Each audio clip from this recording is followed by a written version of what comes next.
ব্যাংকের খেলাপি ঋণ ২ থেকে ৩ ভাগ থাকা সহনীয় বলে মনে করেন কেন্দ্রীয় ব্যাংকের governor doctor Ahsan H Mansur.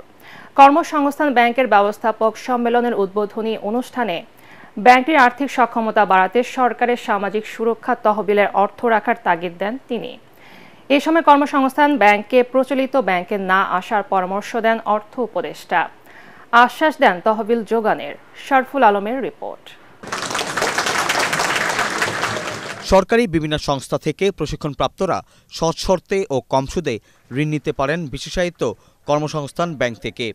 অনুষ্ঠানে জানানো হয়, ক্ষুদ্র ঋণ বিতরণের কারণে এই ব্যাংকের আদায় ৯৫ ভাগেরও বেশি। ব্যবস্থাপক সম্মেলনে গভর্নর প্রশংসা করলেন কর্মসংস্থান ব্যাংকের কার্যক্রমের। আর্থিক তহবিল স্বল্পতাটা আমাদেরকে বিবেচনায় নিতেই হবে।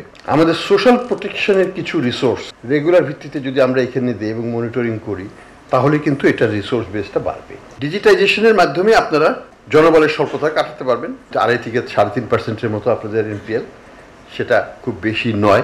সার্টেনলি আমাদের ব্যাংকিং খাতের চাইতে অনেক ভালো।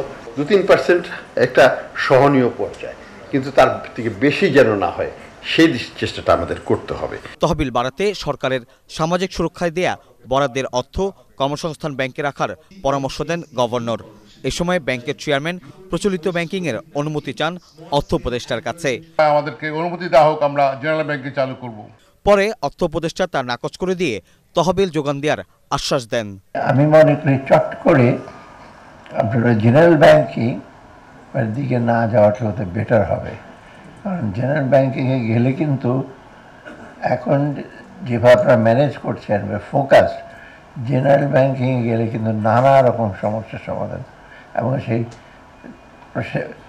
ক্ষেত্র প্রসার হবে, সমস্যাও প্রসার হবে এবং সেটাকে ম্যানেজ করা কিন্তু ডিফিকাল্ট। এর আগে ব্যাংকটির বিশেষ ঋণ বিনিয়োগ স্কিম সঞ্চিতার উদ্বোধন করা হয়।